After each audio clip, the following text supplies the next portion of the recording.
혈당 수치가 점점 오르고 있습니까? 갈수록 뱃살만 늘어가고 있습니까? 아침에 일어나기도 힘들 정도로 기력이 떨어져 있습니까?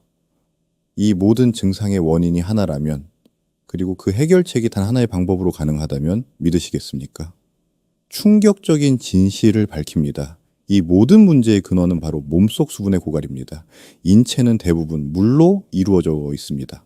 그런데 나이가 들수록 이 수분이 급격히 줄어듭니다. 신생아는 80%가 물이지만 65살이 되면 50%, 임종 직전에는 40% 이하로 떨어집니다. 강에 물이 마르면 배가 오갈 수 없듯 몸속 수분이 줄어들면 세포와 미네랄이 제 기능을 못합니다. 그렇다면 물을 많이 마시면 되지 않을까요? 절대 아닙니다. 물만 마시면 그대로 소변으로 빠져나가 버립니다. 진짜 해결책은 놀랍게도 소금물입니다. 매일 아침 한 잔의 소금물이 혈당과 염증은 물론 뱃살까지 해결해 줍니다. 주의하세요. 아무 소금물이나 마시면은 효과가 없습니다. 정확한 비율, 타이밍, 소금 종류가 중요합니다.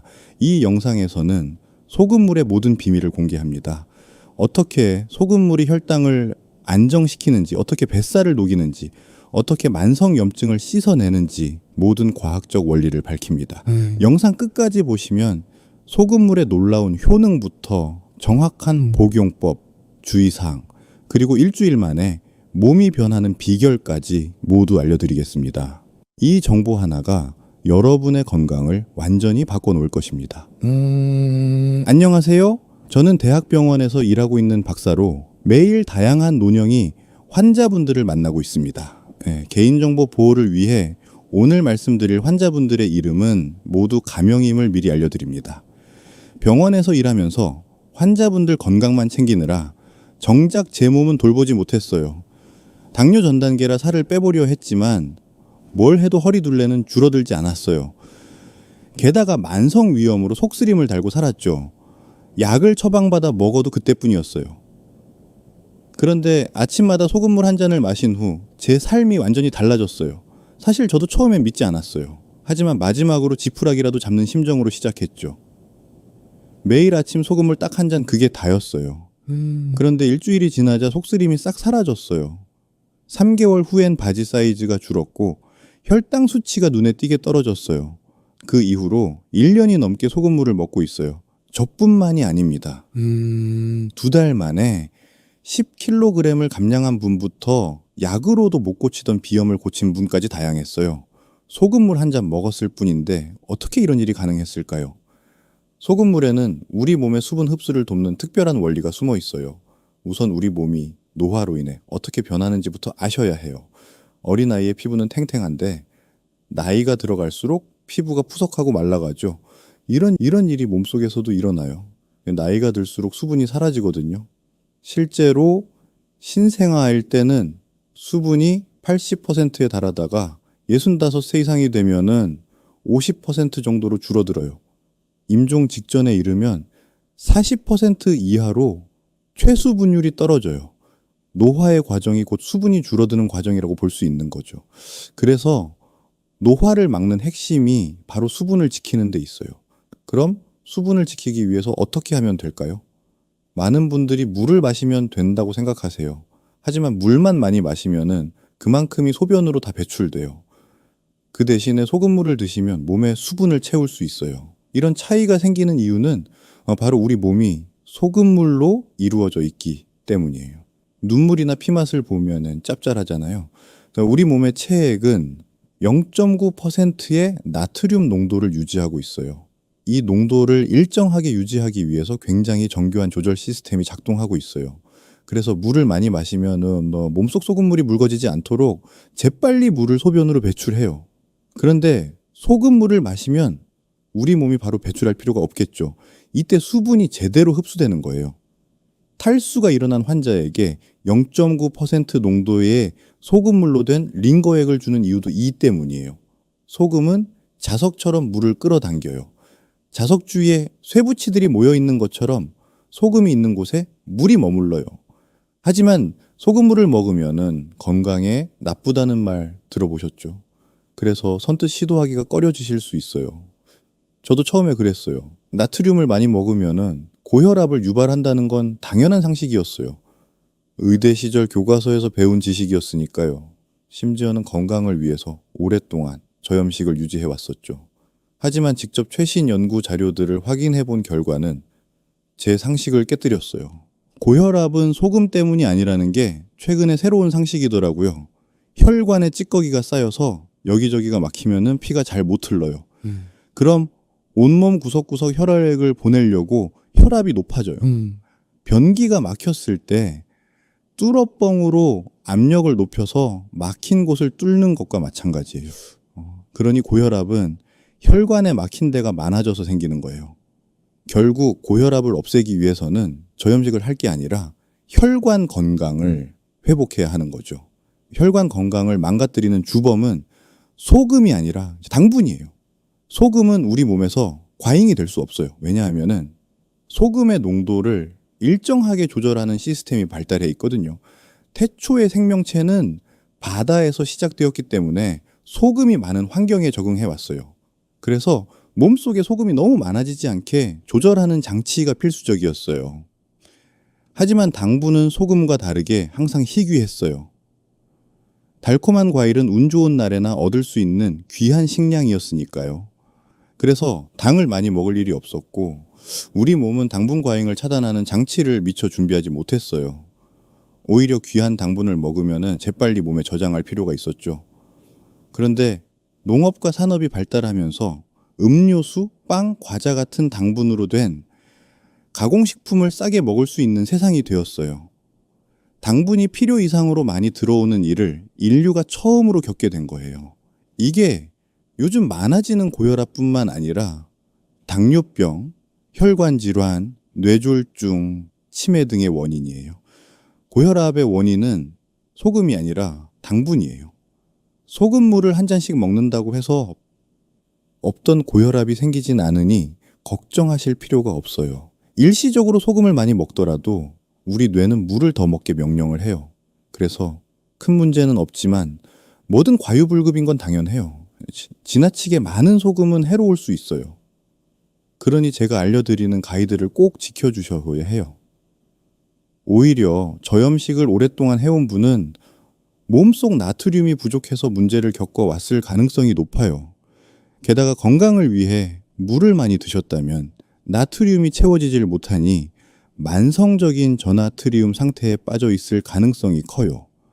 전신 피로감, 무기력, 어지럼, 식욕 부진, 근육 경련, 쥐나는 증상, 집중력 저하, 두통 같은 증상을 자주 느끼신다면 소금이 너무 부족하진 않은지 의심해 보셔야 해요. 실제로 하루 소금을 5g 이하로 먹는 저염식이 오히려 심근경색 사망률을 높인다는 연구 결과도 있어요. 그러니 소금은 너무 많이 먹어도 문제지만 너무 적게 먹어도 문제인 거예요. 적당량을 먹어야 하는데 요즘 너무 저염식을 강조하다 보니 오히려 부족이 생기는 경우가 많거든요. 그런데 소금은 넘쳐날 때보다 부족할 때 훨씬 위험해요. 우리 몸에서 너무 중요한 필수 성분이기 때문에 소금이 부족하면 바로 죽음에 이르거든요. 신경과 근육의 작동부터 영양소 흡수, 혈압과 순환 유지까지 생명 유지에 핵심적인 역할을 담당해요. 저희 병원에 오셨던 82살 한영철님 이야기를 해드릴게요. 다리 통증이 심해져서 결국 수술을 하려고 대근처 수술 전문 정형 외과에 입원을 하셨어요. 이후 수술 준비를 하면서 통증은 더 심해지고 기력은 떨어져서 헛것을 보는 지경이 됐어요. 수술 직전에 자녀분께서 걱정이 돼서 어르신을 저희 대학병원으로 옮겨오셨어요. 다시 검사를 했더니 나트륨이 심각하게 부족한 상태였어요. 수술 전 금식, 스트레스, 탈수가 겹치면서 나트륨 부족이 생겼던 거예요. 수액으로 나트륨 등 미네랄을 보충하자 어르신의 상태는 급격히 호전되었어요. 통증도 줄어들고 정신 또렷해지고 기력이 돌아왔죠. 수술 없이 수액만으로 완전 회복하셔서 건강히 퇴원하셨어요. 이대로 죽는구나 싶었는데 새 살게 해줘서 고맙다는 인사를 얼마나 하셨는지 몰라요. 부족하면은 사람을 죽음으로까지 몰고 갈 수 있는 게 소금이에요. 이렇게 중요한 소금을 독처럼 바라볼 필요는 없는 거죠. 여러분도 너무 땀을 많이 흘린 날 이온 음료를 마셨더니 갈증이 싹 사라져 본 경험 있으시죠? 기력이 너무 떨어진 날에 짭짤한 설렁탕 한 그릇 먹으면 기운이 난 적도 있으실 거예요. 이게 다 부족한 소금을 보충해준 덕분이에요. 이온 음료와 설렁탕에 있는 충분한 나트륨이 몸의 수분을 채우면서 체액이 제대로 순환되도록 만든 거예요. 그렇다고 매일 이온 음료나 설렁탕을 먹을 수는 없어요. 이온 음료에는 당분이 너무 많고 설렁탕에는 지방이 많아서 칼로리가 높거든요. 그래서 순수한 수분인 물에 소금을 타먹는 습관이 필요한 거예요. 소금물을 드시면은 생각지 못한 많은 문제들을 해결할 수 있어요. 딱 일주일만 드셔도 몸이 달라지는 걸 느끼실 수 있어요. 이제 소금물을 드시면은 어떤 효과를 얻으실 수 있을지 하나씩 자세히 말씀드릴게요. 첫째로 혈당이 낮아져요. 식단 관리를 해도 공복 혈당이 안 떨어지고 당화 혈색소도 제자리라서 답답한 분 많으시죠. 이대로면 당뇨약을 먹어야 한다 해서 걱정 중이시라면은 소금물이 해결해 줄 수 있어요. 소금물이 혈당을 낮춘다니 의외죠. 저뿐만 아니라 많은 분들이 소금물을 꾸준히 드시고 혈당이 감소하는 효과를 보셨어요. 어떻게 이런 일이 가능한 걸까요? 혈액에는 항상 일정한 양의 당이 있어요. 이 당은 세포가 활동하기 위한 연료거든요. 그래서 언제든 세포가 필요할 때 쓸 수 있게 혈액에 준비시켜 두는 거예요. 그런데 혈액에 당이 너무 많아지면 인슐린이 출동해서 당을 세포로 넣어줘요. 당이 너무 많으면 혈액이 끈적한 시럽처럼 변해서 혈관 흐름이 막히거든요. 그래서 인슐린을 통해서 혈당 조절을 하는 거예요. 그런데 당과 인슐린이 걸어서 이동하진 않겠죠. 혈액에 둥둥 떠서 세포까지 도달해야 해요. 몸속 수분이 부족하면은 혈액도 부족해져요. 그럼 저 당분과 인슐린이 세포까지 이동하는 게 힘들어져요. 물이 마른 강에서는 물고기가 헤엄치기 어려운 것처럼요. 게다가 인슐린이 주는 신호가 세포 안쪽까지 전달될 때도 물을 통해야 해요. 물은 몸속에 여러 신호를 전달하는 우체부 같은 역할을 하거든요. 그런데 물이 부족하면 인슐린이 주는 신호가 세포 안으로 전달이 잘 안 돼요. 이때 아침에 소금물 한 잔으로 수분을 보충하면 세포 안팎과 혈액의 수분이 충분해져요. 그럼 인슐린이 당을 세포에 넣어주기가 쉬워지겠죠. 그래서 높았던 혈당이 정상으로 떨어지게 돼요. 게다가 인슐린이 당을 잘 넣어주니까 세포들은 충분한 연료로 활발히 활동할 수 있어서 몸에 활력도 생기게 돼요. 두 번째로 소금물은 뱃살을 줄여줘요. 적게 먹어도 운동을 해도 뱃살이 좀처럼 줄어들지 않는 경험 해보셨죠? 오히려 나이가 들면 특별히 많이 먹지 않는데도 뱃살이 잘 쪄요. 특히 여자는 폐경 이후 여성 호르몬이 줄어들죠.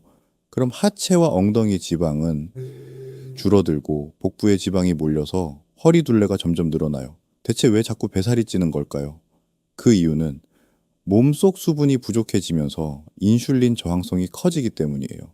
인슐린 저항성이란 인슐린이 혈액 속에 있는 당을 세포에 넣으라고 신호를 줘도 세포들이 신호를 무시하는 현상을 말해요. 처음 잡상인이 방문하면 문을 잘 열어주죠. 그런데 잡상인이 자꾸 와서 문을 두드리면 귀찮아서 안 열어주는 것과 같아요. 인슐린 저항성이 생기면 우리 몸은 인슐린이 부족해서 문제가 생긴 줄 알고 인슐린을 더 많이 만들어요. 잡상인 수가 부족해서 물건을 못 파는 줄 알고 잡상인을 더 많이 보내는 것처럼요. 인슐린이 넘쳐나게 되면 어떤 일이 생길까요? 인슐린은 당을 세포에 넣어주려고 노력했지만 세포들이 말을 안 들으니 당을 지방으로 바꿔버려요. 많아진 인슐린들은 열심히 당을 지방으로 바꿔서 지방을 보관하기 가장 좋은 뱃살에 차곡차곡 쌓아둬요. 그런데 아침 공복에 소금물을 마시면 이 인슐린 저항성을 해결할 수 있어요. 여기에선 좀 더 복잡한 과정이 일어나요. 인슐린이 세포에게 당을 넣으라고 신호를 보내면 세포는 특별한 레드카펫을 설치해서 당을 맞이할 준비를 해요. 이때 레드카페트를 문까지 가져오기 위해서 세포 내에 수분이 충분히 있어야 이동이 부드럽게 이루어져요. 게다가 아침 공복에 마시는 소금물은 스트레스 호르몬 분비를 막아서 인슐린 저항성을 개선하기도 해요. 원래 아침엔 몸을 깨우는 알람 역할을 하기 위해 코르티솔이라는 스트레스 호르몬이 분비되거든요. 그런데 아침에 소금물을 마시면 밤사이 부족해진 수분과 함께 미네랄이 빠르게 보충돼요. 그럼 스트레스 호르몬이 덜 분비돼요. 이 스트레스 호르몬이 많으면 인슐린 저항성이 높아지거든요. 스트레스 호르몬이 잠잠해지니 인슐린 저항성이 낮아지고 몸의 순환이 회복돼요. 인슐린 저항성이 낮아지면 인슐린이 제 역할을 잘 하게 돼요. 혈액에 당이 많아지면 즉각 세포에 당을 넣어줘서 에너지로 쓸 수 있게 해요. 그럼 남아도는 당을 지방으로 바꿔서 뱃살에 저장할 필요가 더 없어지죠. 게다가 인슐린이 적당량만 분비되면 이제 지방 분해가 잘 일어나서 있던 뱃살도 빠지기 시작해요. 그럼 자연스럽게 뱃살이 줄어들게 되죠. 소금물을 꾸준히 석 달만 먹어도 뱃살이 눈에 띄게 줄어드는 걸 확인하실 수 있어요. 특히 식단 조절이나 운동을 해도 살이 잘 안 빠지던 분들은 소금물 꼭 드셔보세요. 세 번째로, 소금물은 몸속 염증을 줄여요. 만성 염증은 모든 질병의 뿌이예요. 위염, 식도염, 비염, 두피염, 관절염 등 다양한 염증이 삶의 질을 떨어뜨려요. 그럴 때 소금물 한 잔이 염증을 없앨 수 있어요. 자는 동안 수분이 빠져나가서 혈액은 마치 꿀처럼 끈적해져요. 피가 진해지면 순환이 잘 안 돼요. 꿀이 느리게 흐르는 것처럼요. 혈액이 온몸 구석구석에 가서 산소와 영양소를 공급하지 못하니 곳곳에 노폐물이 쌓이고 미세한 염증이 생기기 시작해요. 이때 소금물을 마시면은 혈액이 전신을 잘 돌 수 있게 도와줘요. 진해진 혈액을 물게 만들어서 조직 구석구석까지 신선한 산소를 배달해줘요. 혈액량이 늘어나면 마치 고압 물줄기로 몸속을 청소하는 것처럼 염증 물질들이 쫙쫙 씻겨 나가요. 혈액이 씻어 온 염증 찌꺼기들이 신장과 간을 통해 깔끔하게 배출되는 거죠.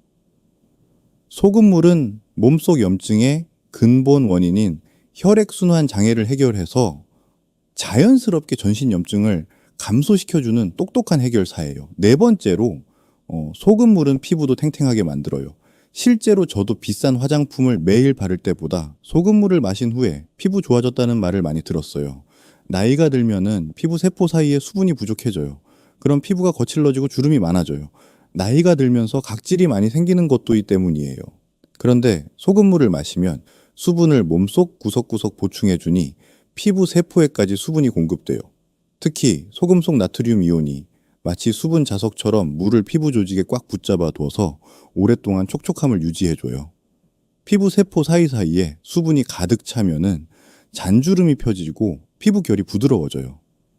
실제로 많은 분들이 겨울철 심하던 피부 건조와 각질이 확 줄어들었다고 경험담을 들려주셨어요. 마지막으로 소금물을 꾸준히 마시면은 변비가 사라져요. 제 아내가 젊었을 때부터 만성적인 변비를 가지고 있었어요. 변비에 좋다는 요구르트부터 푸름까지 안 먹어 본 게 없는데 전혀 개선되지 않았어요. 그러다가 제 추천으로 소금물을 마시기 시작했어요. 꾸준하게 마신 지 딱 2주일이 지나자 변비가 해결됐어요. 기뻐하던 그 모습을 잊을 수가 없어요. 사실 많은 분들이 변비의 원인을 유산균 부족이나 섬유질 부족에서 찾으세요. 하지만 변비의 가장 큰 원인은 바로 수분 부족이에요. 나이가 들면서 변비가 많아지는 이유도 이 때문이죠. 수분이 부족해지면 대장이 물이 아까워하면서 변에서 물을 계속 빼내요. 그러면 변이 마치 딱딱한 시멘트처럼 굳어버리죠. 그런데 소금물을 마시면 몸 안에 수분이 공급되면서 장내 수분 함량이 높아져요. 장에 머무르는 충분한 수분은 변을 부드럽게 만들어줘요. 그럼 자연스럽게 편안한 배변이 가능해지죠.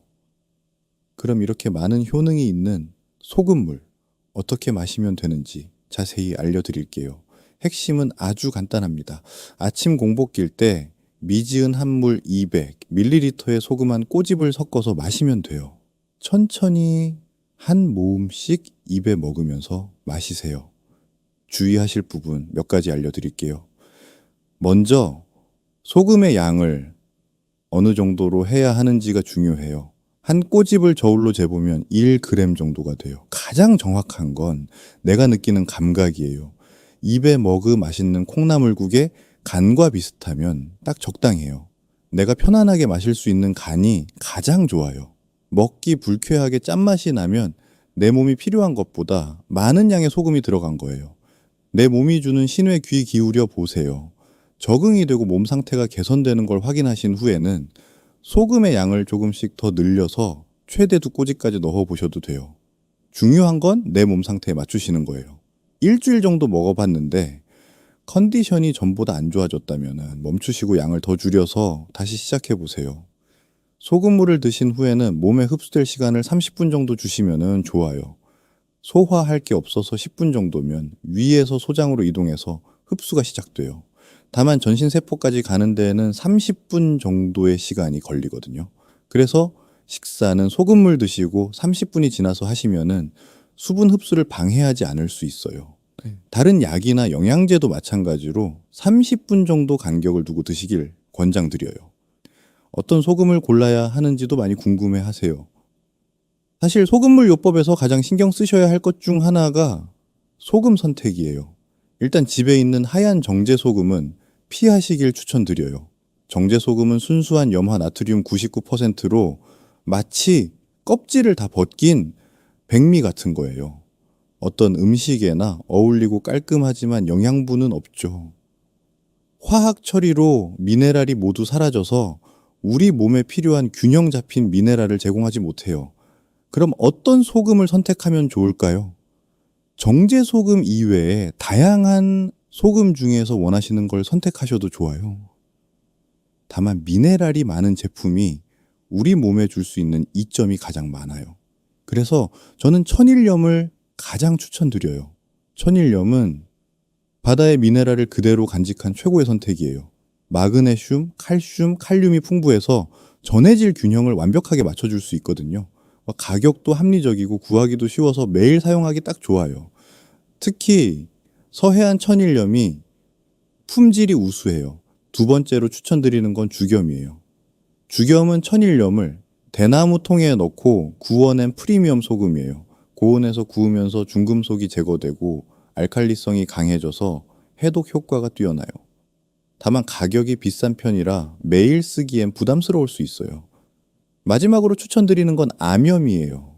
히말라야 핑크솔트가 대표적이죠.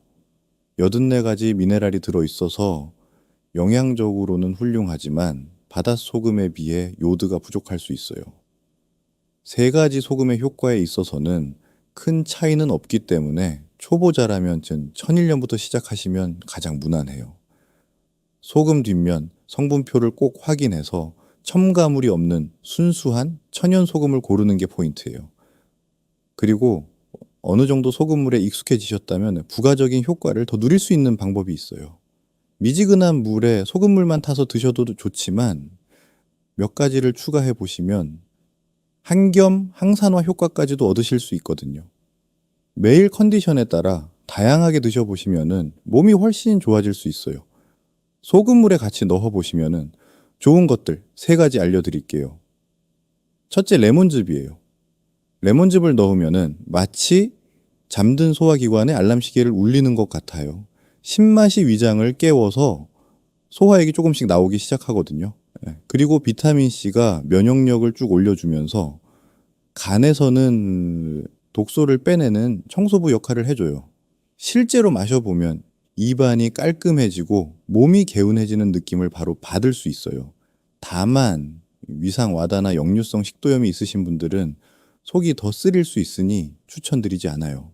치아 에나멜이 약한 분들도 산성 성분 때문에 조심하셔야 해요. 이런 분들은 빨대로 드셔보세요. 두 번째는 생강즙이에요. 생강은 몸의 히터 역할을 해요. 마시자마자 속이 따뜻해지면서 혈액순환이 좋아져요. 특히 속이 더부룩할 때 생강의 매운맛이 위장 운동을 활발하게 만들어줘서 시원하게 뚫리는 느낌을 받을 거예요. 게다가 염증을 잡아주는 천연소염제의 역할도 해서 만성염증으로 고생하는 분들에게 정말 좋아요. 다만 담석이 있거나 혈액 응고 방지 약물을 복용 중이신 분들은 피하세요. 또 임신이나 고혈압 약 드시는 분들은 의사와 상담 후에 드세요. 생강의 진저롤 성분이 자궁 수축을 촉진할 수 있어서 유산 위험을 높일 수 있어요. 그리고 생강은 혈관을 확장시키는 효과가 있어서 고혈압 약을 드시는 분은 혈압을 지나치게 떨어뜨릴 수도 있거든요. 세 번째는 사과 식초예요. 사과 식초는 몸의 밸런스를 맞춰주는 조율사예요. 혈당이 급격히 오르는 걸 막아주고 장내 좋은 균들의 먹이가 되어줘서 소화가 훨씬 부드러워져요. 신맛이 있어서 처음엔 좀 시큼할 수 있지만 며칠 마시다 보면은 변비가 개선되고 피부도 좋아지는 걸 느낄 수 있어요. 단, 당뇨 약물을 복용 중이거나 윗궤양, 식도염이 있는 분들은 혈당이나 위장에 무리가 갈 수 있으니 의사와 상담 후 드셔야 해요. 마지막으로 많은 분들이 하시는 질문을 모아서 답변을 드릴게요.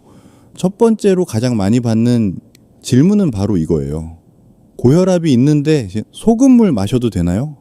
이미 고혈압이 있다면 나트륨 섭취에 혈압이 민감하게 반응할 수 있기 때문에 추천드리진 않아요.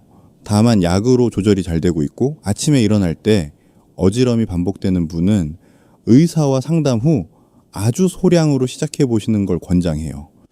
가볍게 0.3g 정도의 아주 소량으로 시작해 보신 후 일주일 동안 매일 혈압을 재보세요. 소금물을 드시기 전보다 혈압이 5에서 10수치 이상 상승하면 즉시 중단하세요. 또는 손발 얼굴에 붓기가 나타나거나 체중이 증가하거나 두통이 생겨도 중단하셔야 해요. 두 번째로 많이 받는 질문은 공복에만 마셔야 하나요? 입니다. 소금물은 공복 전용은 아니에요. 다만 아침 기상 직후에 수분이 부족하기 때문에 소금물을 마시면 빠르게 수분이 충전되는 효과가 생겨요. 그래서 기상 직후 공복 때 마시는 걸 가장 추천드려요. 하지만 사정이 여의치 않다면 일과 중에 드셔도 괜찮아요. 갈증이 나거나 기운이 없다는 느낌이 들 때 마셔주시면 더 좋아요. 세 번째로 많이 받는 질문은 하루에 한 잔만 마셔야 하나요? 입니다. 처음 시작하시는 분은 하루에 한 잔만 마시길 권장드려요. 많이 마신다고 효과도 커지는 건 아니거든요. 하지만 저염식 식단을 오래 해서 나트륨 부족 증상이 있는 분은 한 잔이 적응되고 이상이 없으면 하루에 2-3잔 정도까지 마셔보셔도 좋아요. 또는 운동 전후나 땀을 많이 흘린 날에는 한 잔 정도 추가로 드시면 수분 보충에 도움이 돼요. 혹시 간헐적 단식을 하시는 분이 계시다면 단식 중에 소금물을 마셔주시는 건 기력을 유지하고 수분을 보충하는데 큰 도움이 돼요. 네 번째 질문은 왜 사람마다 효과가 다른가요? 입니다. 실제로 소금물을 마신 분들의 후기가 많은데 효과가 정말 다양해요. 살이 빠졌다는 분부터 심지어 암이 나았다는 분까지 계세요. 소금물의 효과가 다르게 나타나는 가장 큰 이유는 수분이 부족한 정도가 사람마다 다르기 때문이에요. 평소 수분 부족이 심했던 분들은 다양하고 큰 효과를 빠른 시일에 느끼실 거예요. 생활 습관도 큰 영향을 줘요. 평소 운동을 많이 하는지, 어떤 음식을 많이 드시는지에 따라서 소금물을 마셨을 때 수분과 미네랄이 보충되는 정도가 달라지거든요. 마지막 질문은 소금물을 마시면 안 되는 사람도 있나요? 소금물은 대부분 사람들에게 안전해요. 앞서 말씀드렸다시피 우리 몸에는 나트륨 과잉이 되지 않도록 조절하는 장치가 있기 때문이에요. 하지만 이 조절 시스템에 문제가 있는 분들은 소금물을 드시면 안 돼요. 만성신부전 등의 신장 질환 환자는 절대 소금물 요법은 하시면 안 돼요. 강경변 등의 간질환 환자도 마찬가지예요. 그리고 신부전 등의 심장 질환 환자는 혈액량이 증가하면 심장에 무리가 갈 수 있어서 소금물은 피하셔야 해요. 그리고 임산부도 호르몬 변화로 부종이 생길 수 있어서 피하시길 권장드려요. 이뇨제를 드시는 분도 소금물은 추천드리지 않아요. 약효를 떨어뜨릴 수 있거든요. 마지막으로 소금물 요법을 해보고 싶기는 한데 부작용이 두려운 분들을 위해서 안전하게 시도하기 위한 7일 체크리스트를 알려드릴게요. 미지근한 물 200ml에 0.3g 정도의 아주 소량의 소금을 넣어서 시작하세요. 아주 살짝 짠맛이 느껴지면 돼요. 매일 아침 소금물을 한 잔 마신 후에 다음 7가지 사항을 수첩에 기록하세요. 혈압, 체중, 얼굴 및 손발의 붓기, 어지럼, 피곤, 배변 횟수 측정 가능하다면 공복 혈당까지 7일 동안 매일 이 사항들을 누적해서 기록하세요. 그러다가 혈압이 평소 대비해서 10수치 이상 상승하거나 얼굴이나 손발에 붓기가 생기거나 어지럼이나 두통이 생기거나 컨디션이 현저히 떨어진 게 확인되면 즉시 중단하세요. 중단한 날은 물을 하루 동안 1.5리터 정도 나눠서 마셔주세요. 이렇게 하시면은 보다 안전하게 소금물을 드실 수 있어요.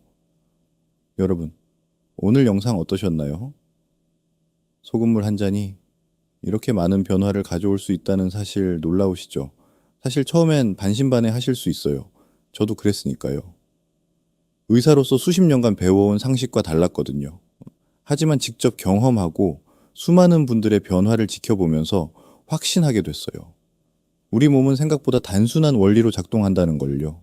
복잡한 영양제를 챙기고 비싼 건강식품을 사기 전에 가장 먼저 확인해야 할 건 바로 수분과 미네랄이에요. 아무리 좋은 영양소도 물이 부족하면 제대로 흡수되지 않거든요. 마치 아무리 좋은 씨앗을 뿌려도 메마른 땅에서는 싹이 트지 않는 것처럼요. 오늘부터 딱 일주일만 시도해 보세요. 아침에 일어나자마자 미지은 물 200ml에 소금 한 꼬집을 넣어서 천천히 마셔보세요. 그리고 여러분 몸의 신호에 귀 기울여 보세요.